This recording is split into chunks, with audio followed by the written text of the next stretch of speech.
Welcome back, everybody. Thanks for joining the Chorizo Bros again. I got Aryan back at it again. I feel like it's been a long time since you've been on the show. It has been. God, what was the last one we did? We did True Lies together. Was that the last one we did? I want to say probably, which is crazy. Because that was a while ago. Yeah. Well, we've been planning on doing Frankenstein for a while. We have, yeah. We had to match up our schedules a little bit, and we're finally able to make it happen. I think it was True Lies. Running Man, True Lies. Yeah. Oh, fuck. It's been a while. But yeah, we're doing Frankenstein. We're doing the very famous book, very famous cultural icon, Frankenstein. There's a lot to cover here. I think, we both read the book and we both watched the Guillermo Del Toro, and that's going to be our main focus a little bit tonight. I think that's kind of what spearheaded, or like what kind of inspired us getting into Frankenstein was seeing that Del Toro. It got high praise, getting nominated for Best Picture and other Academy Awards, getting put on Netflix, or I think got released on Netflix last year. But yeah, watching that, I think that kind of got everyone's, mind and interest back onto the book and other adaptations of it. At least for me personally, that's what got me back into it. I was like, oh man, interesting. They're doing. Someone did Frankenstein again. Okay, why? Cool. Yeah, and it's Guillermo Del Toro, and Brandon and I are always going on about him. So he's the man. He's the man, and we'll kind of get into our discussion of the movie stuff a little bit later. I think the way we want to start off with this is probably with more of the book stuff, because I think you took some pretty solid notes on there. I think we can run through some things, talk about the themes, talk about the characters, talk about cultural impact a little bit later. But I think that's a good place to start. Sure. The way my notes are set up. Sorry, I didn't mean to cut you off. The way my notes are set up, I basically just the themes of the book that are pretty set in stone. That I think that all the other adaptations have, kind of put their own little spin on. But more or less, those themes are still kind of persistent throughout.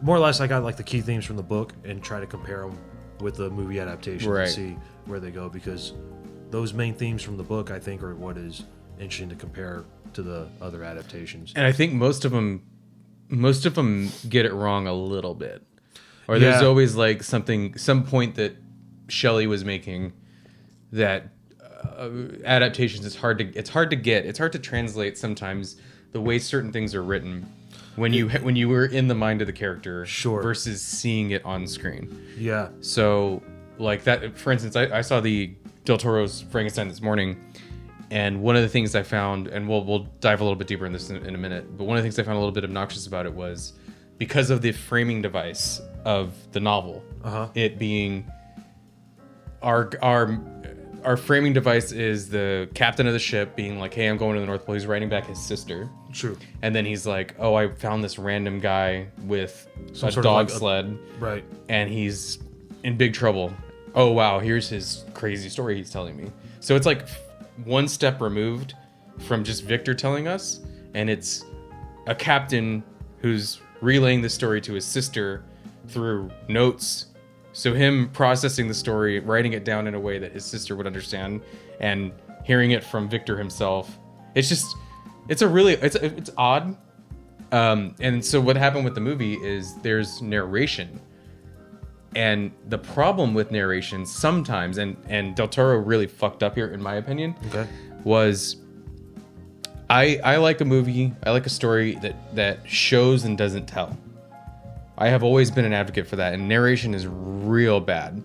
It's a sin almost in movie making, is when you just tell the audience what they're supposed to be thinking or what they're feeling. Like, for instance, I noticed it right away when Victor's talking about being a child, and he's like, yeah, I heard my mom and my dad arguing in the next room, and I could hear it was about me sometimes, and it was about the finances and whatever. Why are you explaining that to us? Why didn't you just show us that?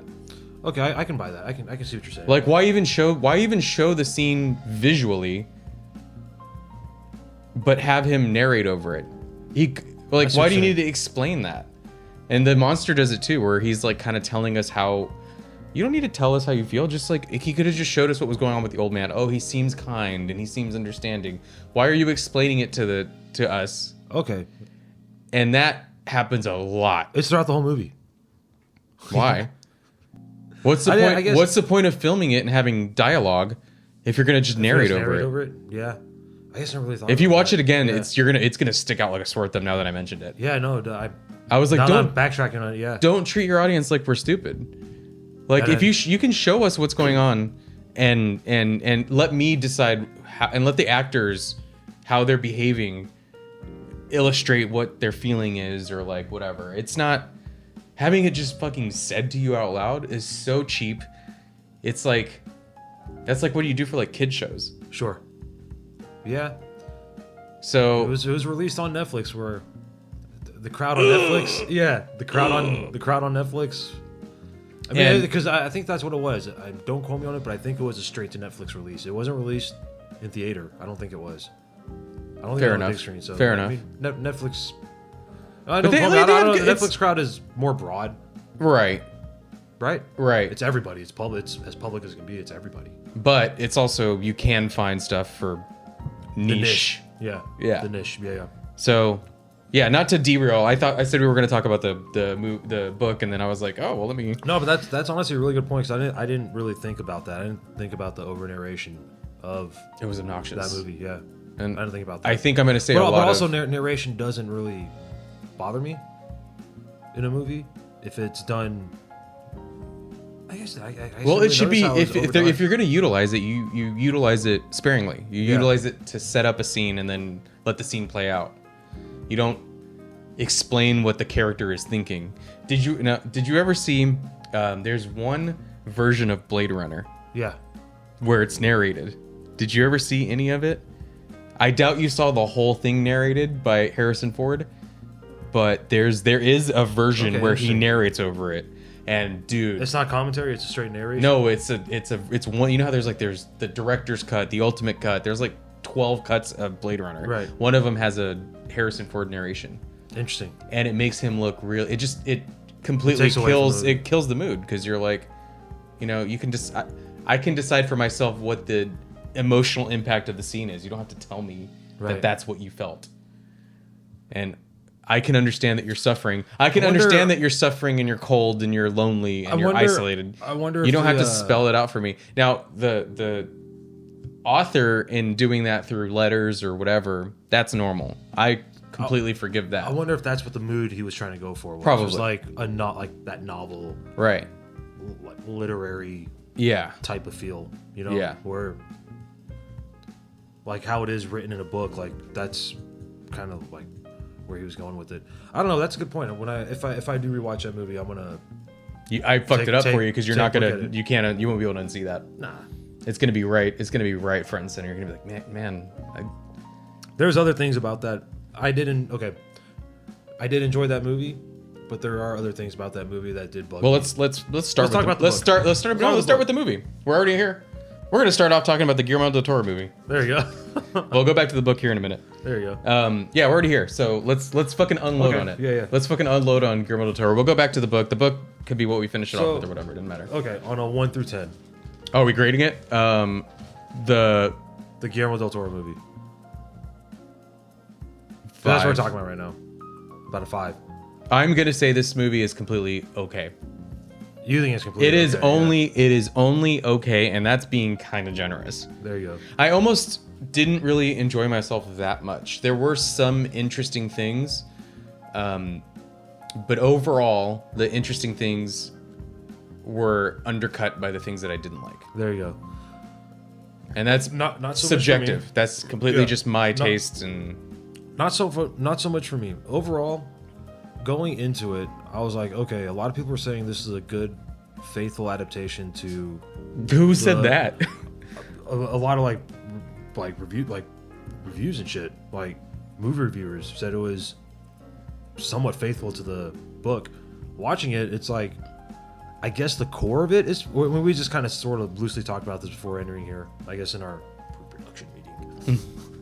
Yes, where we consumed the first beer. Yeah. Yes, but yeah, like the meat and potatoes of the story, I guess, is faithful to the book, but so much of it. Okay, like Victor having an amputated leg, that's weird. I found that weird. Did you find that weird? Mm-hmm. Not weird, pointless. just like just an added cool special effect just to say someone got their leg chopped off, and you can throw some cool like visuals in there, right? That was different to me. That was weird to me. Was it just how he consumed his monster, how he consumed his creation, or how he made it? That I found weird. Like just going to like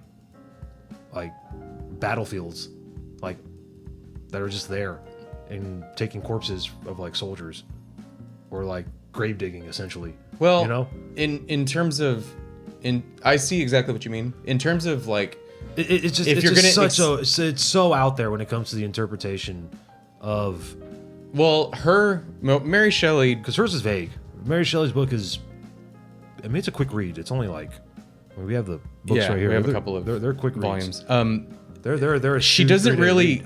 Her point here in the novel is romanticism and gothic stuff. Yes. It's not. If they were to take this story and start it now, somebody writes the story now. We've never heard of Frankenstein before. There would be a few more philosophical questions, and there would have to be answers, a little bit more explanation as to, well, where is he getting the bodies from, and because that is kind of what I was thinking when I was reading the old novel, and I understood that's not the point, but like certain things, like there's a sentence, it's like a very couple sentences, it's a very small, it's not even an explanation of how he brings the creature to life. Oh no! It's just like we just assume it happens. where he's just like, and then it's alive. There's not like, well, how is it a serum? Is it electricity? Is it? Because I don't think the electricity is really in there. No, it's not as grand as how the Hollywood productions. Is it alchemy? Is it like, what is it? Right. You know, so somebody would ask enough questions to like, oh, well, we kind of need to know a little bit about how it works. So, in terms of the story kind of taking its own liberties, Del Toro, and being like, you know what, we're going to show where he gets the bodies. We're going to show how much power it takes to make this happen. Right. We're going to show... because it's over the top. How they get their how much knowledge he has over the human body. I'm kind of okay with some of that. I feel like it was way too fucking long. I can agree on that one. It didn't need to be. It could have been It's like 2.5 hours. Yeah, it could have been like 30 minutes shorter. Yeah, I can There's a lot of stuff I would have clipped out. That didn't have really emotional. Did you have an emotional impact watching this? No, I literally just watched it to watch it. Right. Yeah. Well, you're supposed to, I feel like you're supposed to feel something. I mean, I still thought it was a good movie. For me personally, on a 1 through 10 scale, I'll give it like a 7. I enjoyed it. I didn't hate it. I didn't think it was stellar. I thought it was surprising that it was nominated for Best Picture. Yeah. I thought it was very surprising. I found it very surprising that it was nominated for Best Picture. It did win Academies for like Best Visuals and Best like makeup, costume design. That I can see. Totally, because they look good in that movie for their roles, right? Again, I can highly produced. I'm gonna say some more. So I'd like you to say all your positives before I just start shitting on it. They're more sympathetic on this one towards the creation, the monster. To a detriment, I think. It isn't just that they're trying to make him more sympathetic. Guillermo Del Toro does that. He's like the protagonist. He always makes the monster the protagonist. Right? So that I expected that. Yeah. I wasn't shocked by it, but it is like what you said before. Somebody saying that it's kind of faithful. No way. It's like I said. We see the meat and potatoes of it is faithful. We see, but the actual, I mean, it's about as out there as like this one, you know, the Boris Karloff Sure, one. it's fine that it goes its own way. I'm more so arguing against someone saying it's faithful. Sure. Well, they don't even have. I'm okay with this story going in a different direction. There's a lot of omissions. I mean, but there's stuff that about the choices that I didn't love. That's all I'm saying. And we can go into that. I want you to really kind of lean into what you really did like, because 7 is kind of high. Okay, maybe a 7 to me is probably like a 6.5 or a 6 to you. We'll put it like that. I'm not saying it's like an 8, 9, or a 10. I didn't hate this movie. I'm not gonna watch it again. I mean, if it came on TV, I would watch it again. Yeah, if we were hanging out and we needed something to go on in the background, sure. Am I gonna sit through and watch it all again? Unless someone asked me to, I'm probably not gonna watch. Yeah, unless somebody was like, "Hey, I haven't seen it. Are you okay with me watching it?" Like they're hanging out at your house. I thought you got company over, and they're like, "I kind of want to watch this." I wouldn't ask. I wouldn't tell them no. I'd be like, "All right, put it on." I liked Oscar Isaac's performance in it. I thought he was good in it. He was one of the better ones, believe it or not. Yeah, I thought he was good in it. Yeah. I thought everyone did just fine in the movie. I thought for what they were asked to do in their roles, I thought the movie was fine in itself. I think Christoph Waltz was underutilized. Okay, that's the one negative. Never mind that I have on that movie was Christoph Waltz's character, because there's like no adaptation. Like that is as like original of a thought that Del Toro had for this movie on his own. And aside from, and like, there's no mention of, like, what's his name, Heinrich Arlander, right? Yeah, he's not in the book. He's not in any adaptation. Or if he is, it's like a line, and like it's some loose character. It's no one that doesn't even. There's no one that matters, right? Because if it is in there, I don't even remember it. He's like some baron to. He's the financier. Yeah, he's like a yeah. He's like the reason why we expect that he can get the funds to do this. Yeah, my question is honestly, because in the book, is he supposed to be the Henry Clerval character? Because there's a lot of omissions. They do seem like they're friendly. Are they supposed to be the equivalent? They do seem like they're friendly, but he's Henry, a little older. He's more like Henry. The financer. No way. I don't think they were supposed to come off as best friends. I think it was an excuse to throw another character in there, because in the book, Henry is like his best friend. That's his buddy. To the point where he's like worried about him when he sees the obsession is getting to him. Yeah, that's one thing the De Niro movie does good on. We'll get to that, but I mean Henry's character is kind of over dramatized in the De Niro one, but his role is faithful to the novel. So Elizabeth's character, interesting, hated that. I honestly I might go like 3.5. I might go 3.5. I didn't like the monster stuff was I don't know, man. I don't know. Mia Goth? Why Mia Goth? Sure. Why?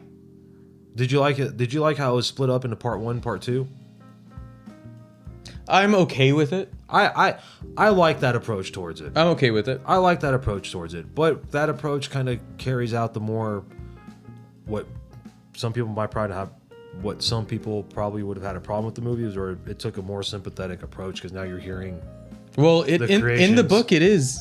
You are supposed to sympathize it. Yeah, but again, that's without the book telling you to do that. That's on your own. By what's just happening. Just happening. It's not telling you, hey, feel sad. Whereas this one, the narration is from the creation, saying, feel bad for me. Here's my end of the side, you know? Right. It does get, I actually enjoyed seeing the creature's point of view. Creature. I keep saying the creation. Yeah, creature. Well, both creation, creature. Yeah. I mean, it works both ways. That part you do, it is a little bit spelt out. But he doesn't kill anybody in this movie, does he? From my understanding. Yeah, he kills people on the boat. Okay, that's like in the very beginning, though. I mean, do we mean the murders, like the deaths he causes in the book? Because he kills Elizabeth. Yeah, that's what he kills William. Yes. He kills. Does he kill William in the movie? Something happens in the De Niro movie. In Del Toro. No, in William's like a grown man. Yeah, but does he die? He dies, but what causes it again? Wasn't it like during the skirmish during their wedding? Because Elizabeth gets killed because it was like a skirmish during their wedding. Oscar Isaac shoots her. He's gonna shoot the monster, and she gets in front of it. Right. And it's Victor's fault. It's not the monster's fault that she gets killed. But in the book, he very much murders her. He murders Henry. He murders his brother. He murders his fiance in the book, he murders Henry. He murders the little brother. He frames Justine. Justine gets framed. Yep. And she gets hanged. So that kind of is his fault. That happens. It's also Victor's fault for not saying what happened. So that happens in the De Niro movie too. You'll see that when you, not to spoil it, but you're gonna watch it, and I've seen it before. Years ago. But I'm more so like, none of these deaths are attributed to the monster in the Del Toro. No. So in the Del Toro movie, he's a completely different. he has sympathy right off the bat, Right. as opposed to like, well, I guess not right off the bat, but That's pretty, because you see it as like, he hangs out with the family, picks their potatoes and shit, and learns to read. And well, from his creation, you see him being kind of mistreated, like off the bat. He's like abused. You're kind of for being dumb or not getting it right off the bat, you know? Which was an odd, I don't know. There was kind of that parallel between, because they went more into whatever his childhood, Victor's childhood and his relationship with his parents was like. So we see that's another different part of the, which I was kind of okay with, because you see the expectation that his father had of him, that he's not good enough or he's not smart enough. He doesn't even like the way his hair looks, and there's all these things, and this disciplinary, like, or almost I don't know what the word I'm looking for is, but how he was like quizzing him over, he's like, there's an expectation of you because of who I am. Sure. You need to live up to it. Like high standards. So there's this, there's this standard, this expectation of Victor. And then that translates to when Victor has the creature and he wants it to be kind of brilliant immediately. And he's like, oh, I failed. No, I get that. So it's like, oh, he's kind of acting like his dad again. His relationship with his parents and how that, like his upbringing is like thematically one of the key differences between the novel and the De Niro adaptation, the Kenneth Branagh adaptation. Like, he's not isolated at all in this movie, where like isolation in the novel is like, I feel like one of the core themes. Yeah. Mm-hmm. There's like no isolation in the Del Toro movie whatsoever. Like, okay, the upbringing, right? In the novel, he's kind of alone the whole time. He goes to university alone. Like, aside from Henry, like his mom dies of scarlet fever. He grows up with Elizabeth also. That's as an orphan daughter, right? Yeah. His family keeps bringing orphans in and whatnot. But he mostly seems different from everybody. Are we going to talk about the book now? No. There's a couple other points of the. I was just going to reference on something, but no, a couple other points. That was one of them. Yeah, Victor's motivation, upbringing, not working in isolation, the high standards from his dad, Heinrich Harlander. What did you think of the ending of the Del Toro Frankenstein? Because that was significantly different too than. I think it was different to a detriment. They both come to a. I mean, I guess in the novel, I don't want forgiveness. Yeah, they come to a peace, right? If this is gonna be a gothic tale, and we're supposed to look at this like, this is not supposed to be a story of redemption. This is a cautionary tale. Yeah. This is supposed to, I mean, there's a lot going on here, and when we talk a little bit more about Mary Shelley herself and like some of the, I think we're gonna have a little bit more fun talking about the book, honestly. But the ending of the Del Toro, it's like, well, because he can't help.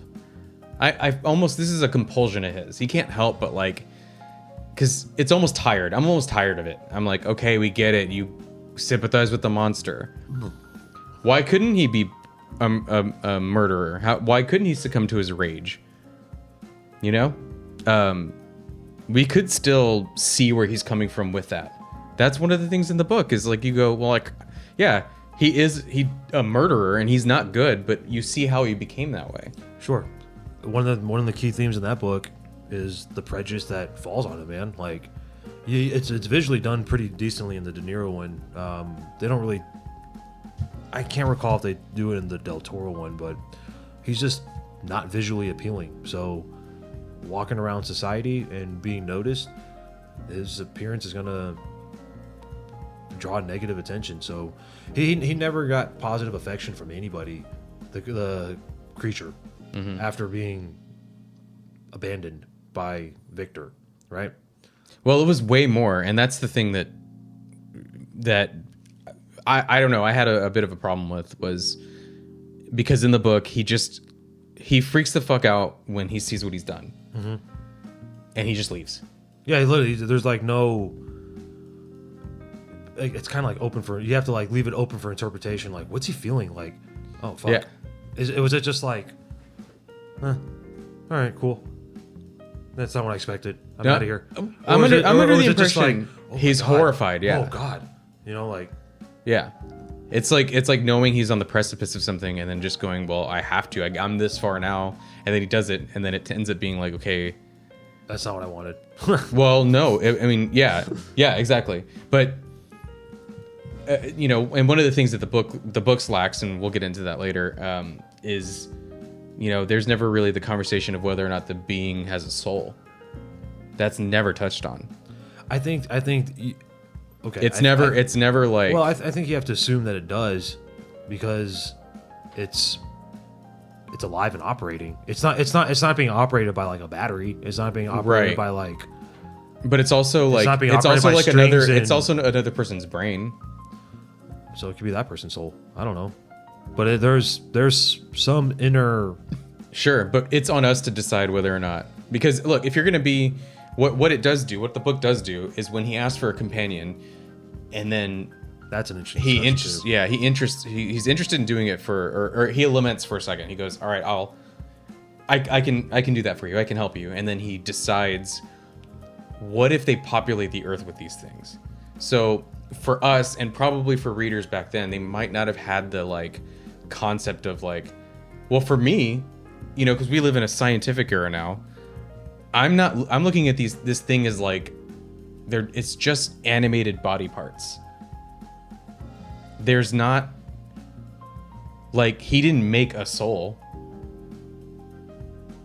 you know? And that's, again, it's a different conversation, because if we're going to have biblical references, if we're going to have Paradise Lost, which is one of the books that Frankenstein reads, and he's going to consider himself to be like Adam,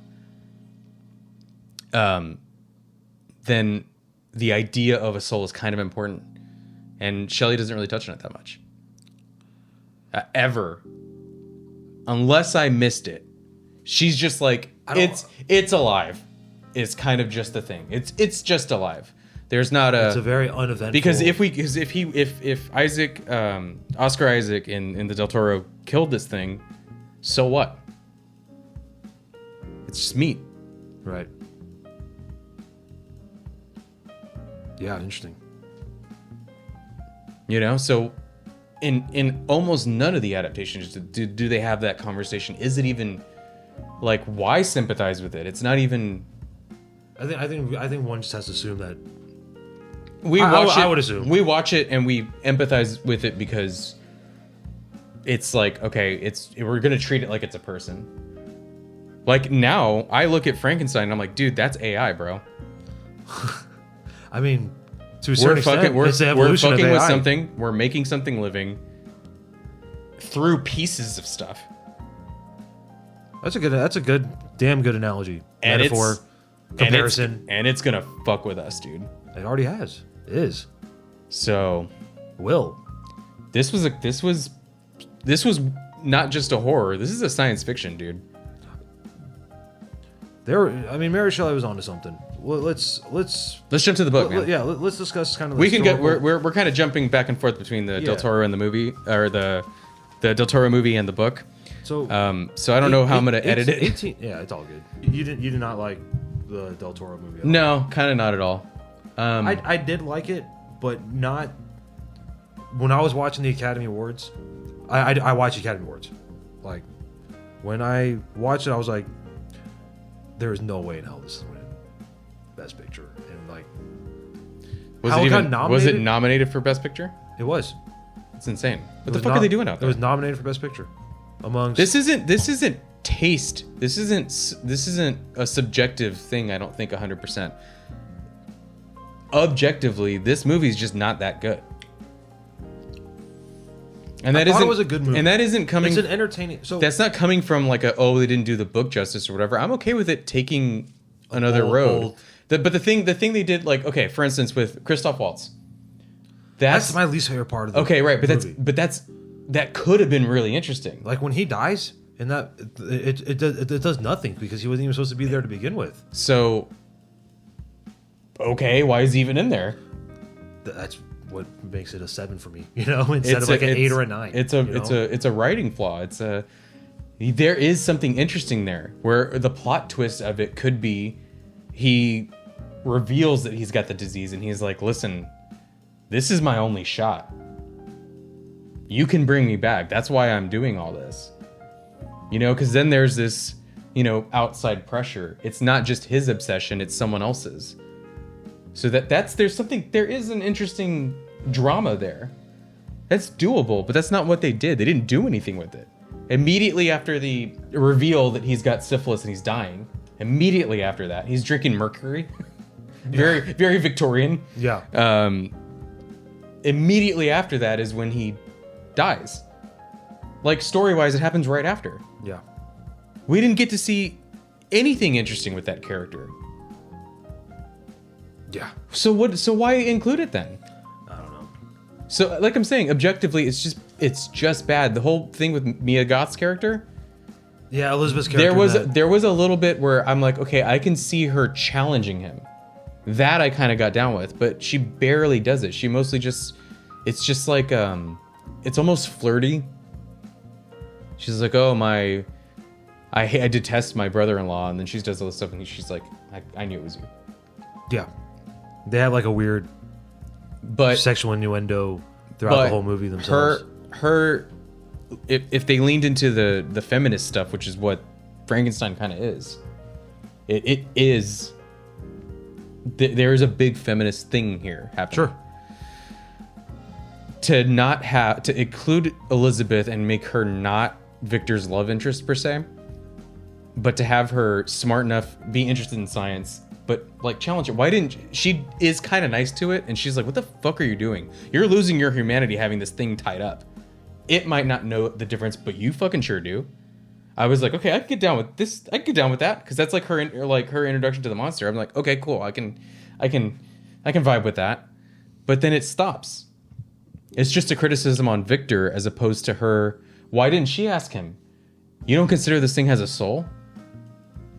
And then maybe he makes the argument, well, it definitely doesn't. That's why he's okay with being like that. Being.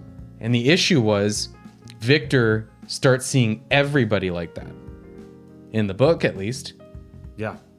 Because he's as arrogant as he is cowardly. So. Do you feel that him and the ship captain have that in common? Yeah. That's kind of a weird tangent question. No, but that's in you brought it up, and that's in the book also. Yeah. They're very much kindred spirits. Yeah. Yeah. He's like, this is madness. We should not be out here. They're both the captain and Victor are striving for like human greatness, like achievements that are going to put them on the map as like holy shit figures. Like, whoa, dude, you sailed to the North Pole, but nobody else has ever done that. Whoa, dude, you created man out of nothing. Nobody the world of science is changing because of completely you. after this. Yeah, because of you. On both of them. Yeah. Like absolute mavericks and pioneers in their fields. Yeah, that's interesting as hell. But so blind because of the isolationism. They isolate themselves so much because of that, and they blind themselves so much because of that. That isolationism, like I said, is lacking in the Del Toro movie. A lot of the shit in the Del Toro movie, the Heinrich character, the ending of that movie, so different. The amputated leg, Victor's upbringing, the Elizabeth character. I don't even think his brother being grown. His brother is like not even his brother. His brother's his cousin. William isn't William his cousin? Well, Elizabeth in the book is his cousin, but William's his brother in the book. Wasn't William his cousin in the movie, in the Del Toro movie? I thought that was. Was it also? I thought his mom died giving birth to him, and then he ended up just growing up. Yeah, isn't there a scene where he's like, "Oh, my brother, he totes on my brother." Yeah. I think that's in the De Niro movie too, as well. I believe. Well, because if you're gonna have the brother be murdered, you kind of have to have Victor care about him. Okay, if someone that only watched the Del Toro Frankenstein movie, right?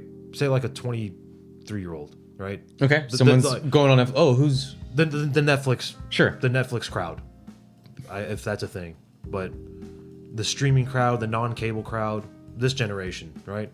Someone that's like you know, Someone late that teens. wouldn't rent it from the library. So shout out to San Antonio Public Library, by the way. Always. We're gonna shout them out later, also, by the way. Always, man. But yeah, someone that wouldn't watch the Boris Karloff version, someone that wouldn't seek out the De Niro version, knowing that probably didn't know that this version was around, and someone that probably wouldn't read this, but was just flipping through Netflix and saw, oh, Guillermo Del Toro and Oscar Isaac did Frankenstein. Oh, that Okay, monster cool. looks cool. Sure, I'll Yeah, watch it. okay. So what about it? What do you... Do you think? Okay, do you think someone that just watched that fresh, not watching that, and not even reading the novel at all, I'm definitely to them, being swayed by that- my experience reading the book. to that, yes. So that's the crowd. I think now that's starting to hit me right now. That's the crowd that's like, dude, holy shit! This movie that Guillermo del Toro just did with Oscar Isaac, it's like a rendition of Frankenstein, is fucking awesome. Because a lot of people You just received fucking it well. you just opened my eyes, bro. Yeah, You're right. That's exactly what it is. A lot of people have not read this or seen that, and that's like their first. There's nothing. They're not basing it off of anything. No, keep in mind too. I didn't do more research into this, but there was some sort of block on doing Mary Shelley's Frankenstein after the '94 De Niro. That's why it took almost 30 years to do. Well, they did another rendition of it. They've done Right? Yeah, I don't really know exactly how that works, because like how many years a studio has it before someone else can use it. But I think because they had like I, Frankenstein. They've done Bride of Van Frankenstein. Helsing had Frankenstein in it. Like, Oh yeah. they use this character. I don't know if they can use like Frankenstein's monster, Victor, and like have all the characters from it, and like, you know, I don't really know what they can do and what they can't. I mean, like, because at what point is it parody? Because what's the one with the Everybody Loves Raymond, the dad, Oh yeah. Peter Boyle Yeah. is Young Frankenstein. Yeah. That's a parody, so they're not gonna get sued for that. That's a 10 out of 10, by the way. Like, Yeah, that fucking rules. the movie kicks ass. Yeah. So that's fine, but as far as like trying to do, I'm gonna make a version of my version of the book, I think you do need some sort of estate permission or whatever. Yeah, man. I think so. But yeah, to like the early 20-year-old that's never read the 1818 book. We were talking about this outside, but hard to believe that this shit is over 200 years old. Unreal. And still has like modern like tones, I guess you can say, to it, Yeah. right? But yeah, I couldn't help but see what's happening right now and the fear of it and equating it to AI, because it's just like what's happening right now and not seeing it for what it is. I'm like, this is exactly it. dude, I didn't even think about that until you No, brought it's it up. like straight. It's like, I really dude, didn't even think about that until yeah. you brought it up. Like, that's interesting as fuck. And then now I have like a completely different. Because how does AI work? It's like it's a language model. It just searches. It does the searches for you and compiles it when you ask it a question. Yeah. So it's like made of bits and pieces of stuff. Yeah. Wild, man. And to the point where, dude, people have like hurt themselves because of AI telling it to do stuff. Oh, 100%. Yeah. Or, I mean, or even kill people. This thing or even is kill people. The whole Yeah. point. Yeah, the point is, do not fuck with something you're not supposed to be fucking with. Yep. And that was hard for me to not see, man. In reading it and then watching the movie today, I was kind of turned off by how digital it looked. It is overproduced. And Yeah, you can tell it has the Netflix budget. There's some cool stuff the way it looks, but it's I feel like the leg amputation scene is just for what you just said. Like it's, hey, we have this over budget on CGI and let's just do something that looks fucking cool. Okay, the castle that they're doing this experiment in or whatever, mansion, Tower, spire, whatever it is. that awesome ass architecture that they're in, it's blowing up and all these boulders are just falling. It just makes sense to have his leg. Oh, whenever amputated by he's one. doing that. Yeah.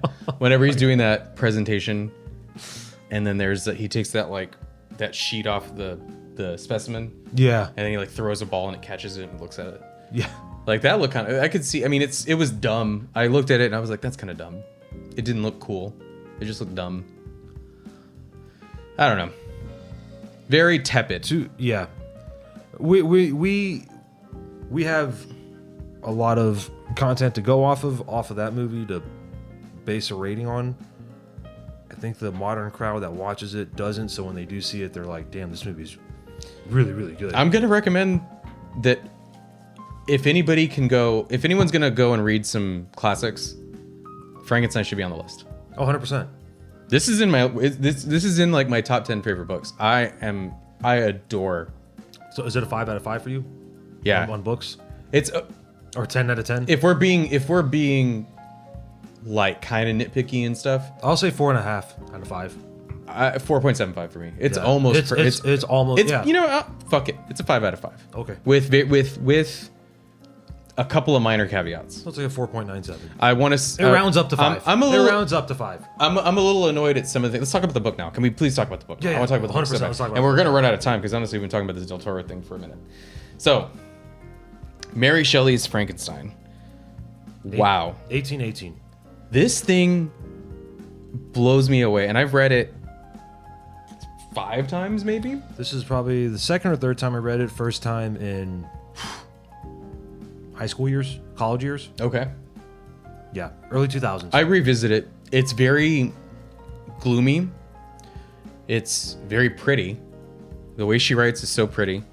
It's like almost poetic, yeah, some of it. it's got the gothic romantic Yeah. feel to it. This is Mary Shelley is like the fucking original goth. Yeah, she is. And we can talk a little bit about her life here, but yeah, I'm gonna recommend that anybody.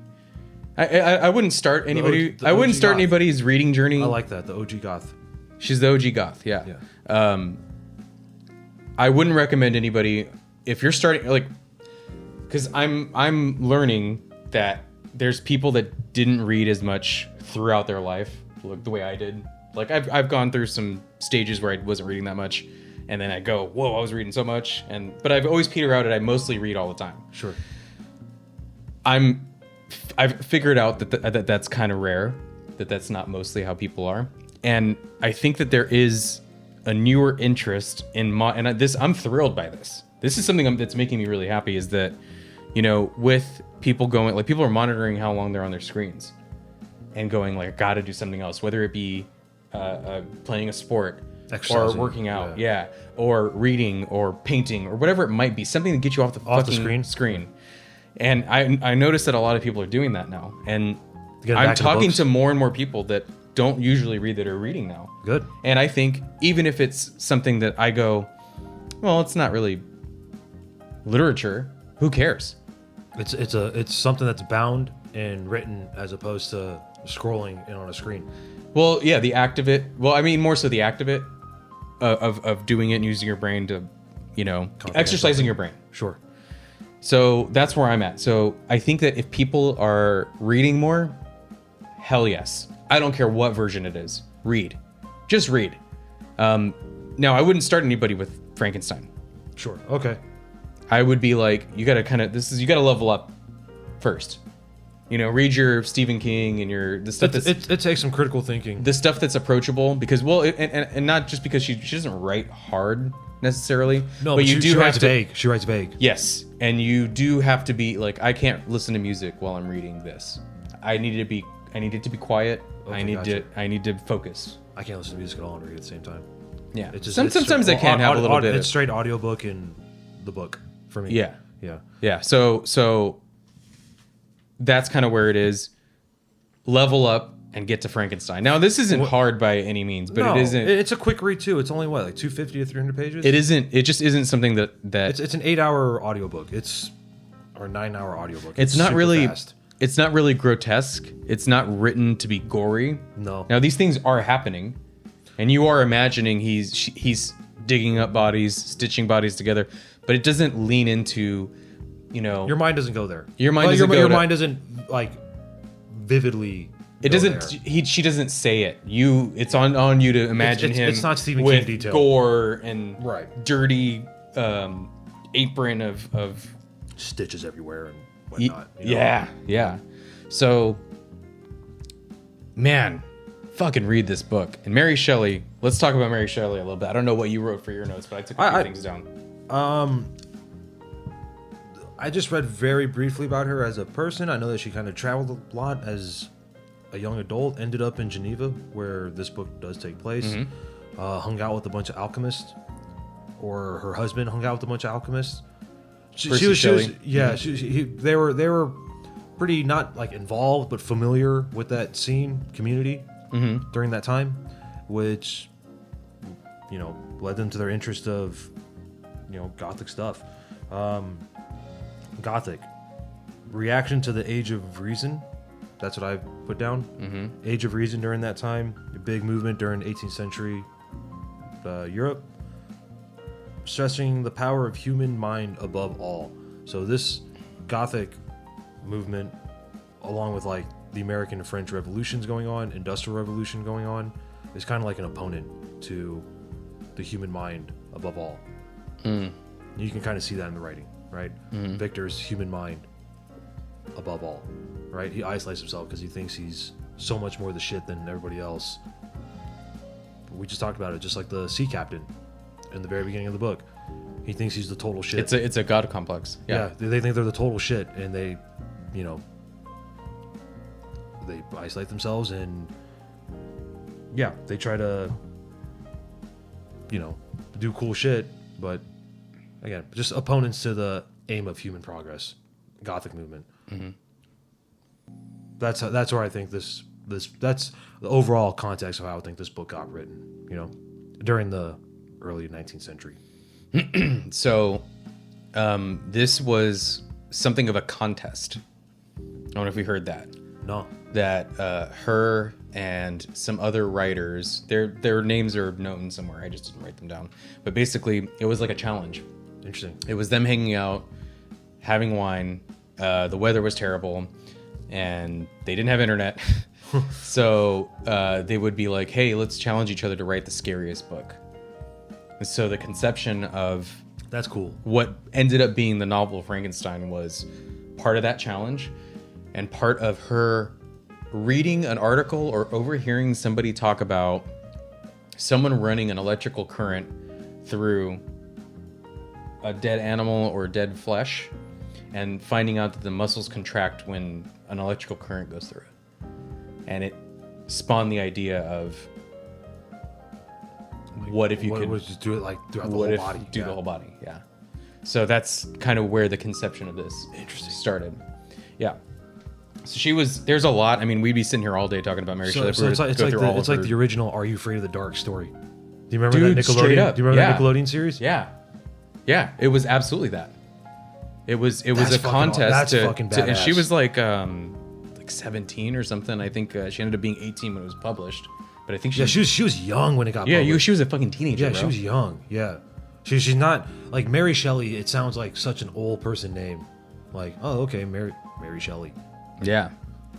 Who goes by both those names at the same time? Like, Yeah, they're already old timey names. yeah, that's what I'm saying. Like, Yeah. yeah. So and knowing that was You go, written- no, she was a teenager. She was a That's young one. crazy. A fucking prodigy, honestly, to be able to write something like this and not even be 20. Wild. So she was born in what, 1802, 1801? Yeah, she would have had to have been. Man, Yeah, at the turn of the century, basically. Crazy. Yeah, so she's the daughter of Mary Wollstonecraft, who was a notable feminist writer. okay. Her most famous work was A Vindication of the Rights of Woman. And this gal, this lady, this woman, Wollstonecraft, her mom, died 11 days after Mary was born. Okay. Can see Okay, some so there's- see some so influence there. Right? Can see some influence there. Right? Her half-sister, Fanny Imlay, died by suicide. Okay. So there's a little bit of tragedy here. That's what the creature does. Eventually, She endured the death of her first daughter at 13 days old. Now, this was probably after, I think this is A lot of baby deaths. well after Frankenstein came out, but still, it's just like this person seemed to have tragedy follow her. She lost a second daughter, age 1. And then her son, William, age 3. So yeah, she had a pretty sad state of affairs there. Never raised a kid. There's, right? Sensing a theme there. The idea maybe being that bringing something back to life probably colored a bit of her, wanting her mom back, or She's gone through it personally herself, so it's an easy thing to say that. It's an easy thing to jump to be like, oh well, clearly that's what happened. But I don't know. I think it's more complicated than that. I don't think that our experience will 100% influence how we write or how we create. Not necessarily. A lot of times I think it does. There is an urban legend about Mary Shelley either losing her virginity or sleeping with Percy Shelley, whom she married, on the grave of her mom. Apparently they would go on dates, and one of the places that she would go often was to visit her mom's grave. And he reportedly confessed his love for her at the mother's grave. Now, again, there's a rumor that they may have made love at the grave. The original goth, bro. What a badass, man. Yeah. Well, you want to hear the fucking craziest thing? She makes the West Memphis 3 look like Disney. Yeah, she does. I'm joking. Yeah, no, you're not though. That's for real. So, and this isn't fake. She did do this. She kept the preserved heart of her cremated husband in a silk pouch in her desk for the rest of her life after she got it. Wow. She kept his heart. Interesting. Goth, dude. Super. Mary Shelley was the first fucking OG goth, dude. Yeah, they're different, man. Wow. Imagine that. Hardcore, she dude. fucked him on her mom's grave, and then she kept his heart her whole life. Wild, dude. What a badass. Yeah. No, Mary Shelley fucking rules, dude. Yeah, I didn't know that much about her personal life. Yeah. I just knew that she was very young when she wrote the book, and a little bit of the Gothic movement that she was a part of. But that's it, man. Yeah. So Just very vague stuff about her. I didn't know that she was that into it. Very cool, man. Okay, cool. Let's talk a little bit about the book now. Yeah. Some of the themes I got out of the book, family, society, isolation being the big one. We were talking about that earlier. Mm-hmm. All the tragedy happening is because there's either a lack of connection to family or society in general. Victor purposely isolates himself from his family, from Elizabeth, to have his ambition going, right? Mm-hmm. Society themselves isolate themselves from the creature because he's just not... He doesn't fit. He doesn't fit. He's ugly. He's tall. He's grotesque. Scarred. Yeah. Isolation is the true, antagonist that drives the book. Being the outsider. Being the outsider, right? It drives the creature's actions, right? It even drives Victor's actions towards the end of the book because he's isolated now. Elizabeth gets killed. His brother gets killed. Justine gets killed. Henry gets killed. His dad is dead. He's left with no one. He's more connected to the monster than anybody else. At that point, yeah. He's legitimately got nobody. Mm-hmm. So his only purpose is his isolation, supports his motives towards the end of the book, which is his revenge towards the creature. Literally going to the ends of the earth to... Yeah. That was very intentional. Yep. It's symbolic. It's You're supposed to take from it that that's literal, like it's literal, but it's symbolic. It's that is how far that he's willing to go. He's willing to go to the ends of the earth. Yeah. And that's where they find him. The ambition that leads to the fallibility of both Victor and is it Walton? Yeah, Captain Walton, right? We talked about this a little bit earlier about the Del Toro movie, right? Like they see themselves as transforming society because they both feel like they're doing something so Ahead of the curve. Again, right. they've Walton has isolated himself from his own crew. Mm-hmm. He won't listen to him at all. Mm-hmm. Victor won't listen to anybody. Right? I guess that's the one thing. Well, in the book, there's less. It's a little bit ambiguous as to how secretive he's being about the stuff. Aside from the fact that the monster kills Justine and he doesn't say anything about it, that's clearly him being like, oh fuck, I'm gonna not say anything. But we're not. It's not clear how secret he's keeping this. Right. Again, that's the beauty of how Mary Shelley wrote this. She left it vague. It's like, so we can wonder, but there's never a conversation of people being like, what the fuck are you doing? right. That never happens. So either him telling, what's his name, Dalton, Yeah. leaves it out because it doesn't even matter. Maybe they did tell him. Maybe there is a conversation that his family members, his Henry, somebody says where he's like, hey man, obviously you're not doing okay. What the fuck's going on? They do tell him like, hey, what's up? You don't look well. But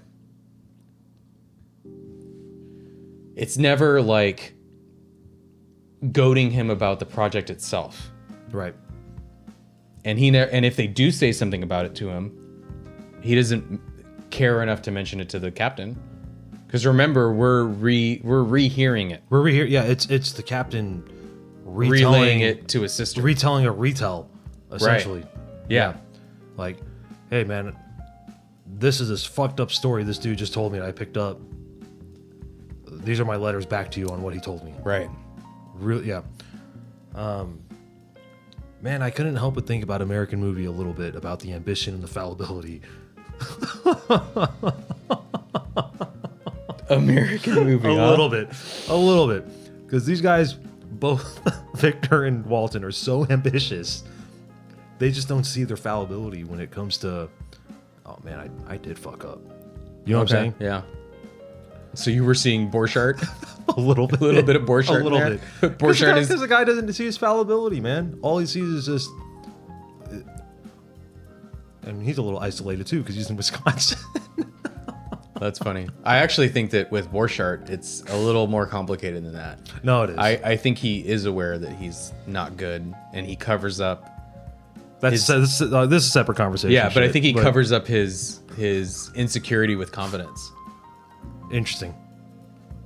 I mean, I don't think he's dumb enough to where that he's not aware. I mean, do you not feel that Victor and Walton are confident through the roof? They're arrogant as absolute shit. Yeah. Do you think their confidence blinds them from their... Yeah, but their confidence is... But they actually have brains behind what they're doing. They're like experts in their field. He did bring did bring a dead thing to life. Right.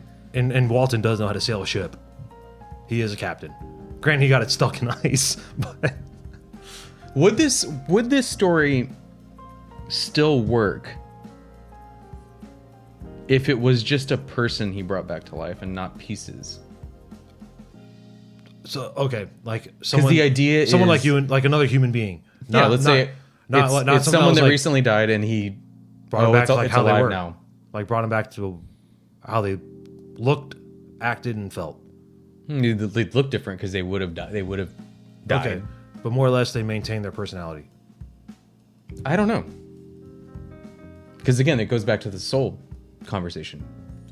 Because what is Frankenstein? Doesn't a soul have to develop a little bit from infancy? Like, I mean, I personally don't think souls are a thing, but interesting. for the idea that there is a religious theme in this also. There's mythical for sure. We didn't talk about I mean, it's written the modern early 1800s, Prometheus. Yeah. Oh yeah. Yep. That's the subtitle movie, right? Mm-hmm. Or the book. Frankenstein. Well, let's see. It's not an alternate. No, it's Frankenstein or the modern Prometheus. or the modern Prometheus. Yeah. Yeah. I love these cloth-bound Penguin classics, dude. They're the best. They're great. They're the perfect size. And the heart on it is cool. I kind of wish it was more like Grey's Anatomy, where it was like pieces of body, but yeah, it's fine. But yeah, I don't know. I just I feel like the reason it's not a 5 out of 5 is because that conversation never comes up. I would have wanted to just see them talk about it a little bit. I would have liked someone to challenge him about it and be like, you know, him having a god complex is fine. Like it happens. It happens. Who am I and what do you want me to be? But yeah, what is like? Why'd you just make me and that's it?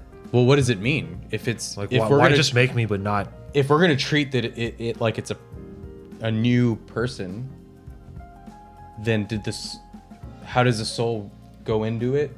Is it a fresh soul? Was that his intention to put a soul in there, or have like? Yeah. Well, what's the? Yeah. Did he want like a clone of him, essentially in a dead body? Was that what he was like? What was the intent? Like, we know what the intention was on why to build a creature from dead body parts, because his mom passing away, right? Different adaptations different movies have different ways of his mom dying and his motive to build a human being from a dead body, right? But did he just want to create a human, just say I did it and there we go?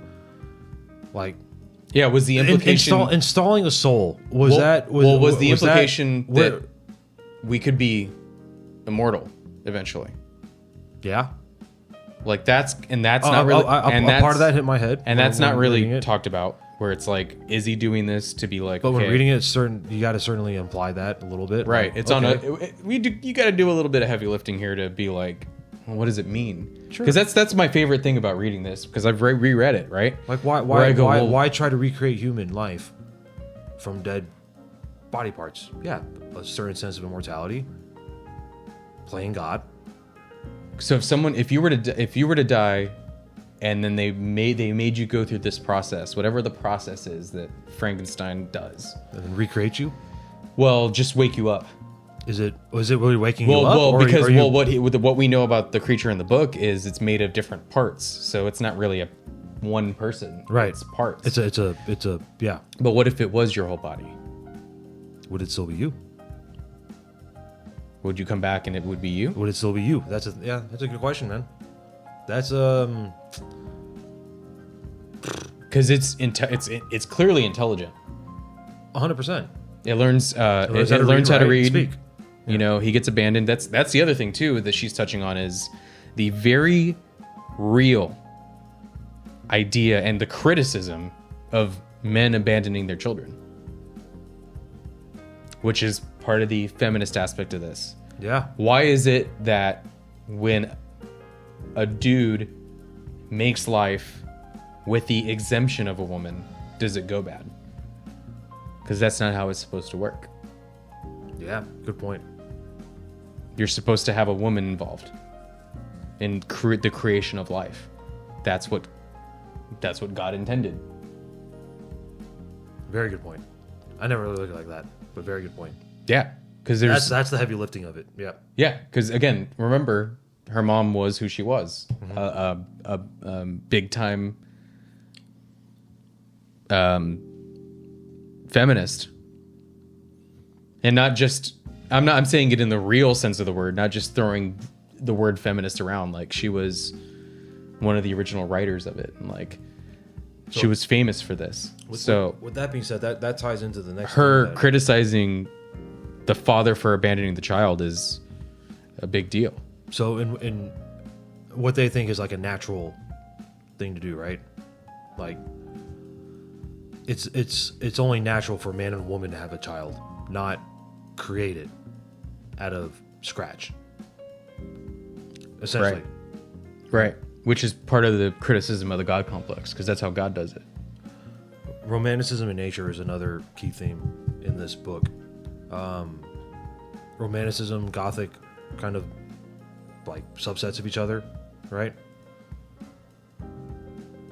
They're both around the same time period, right?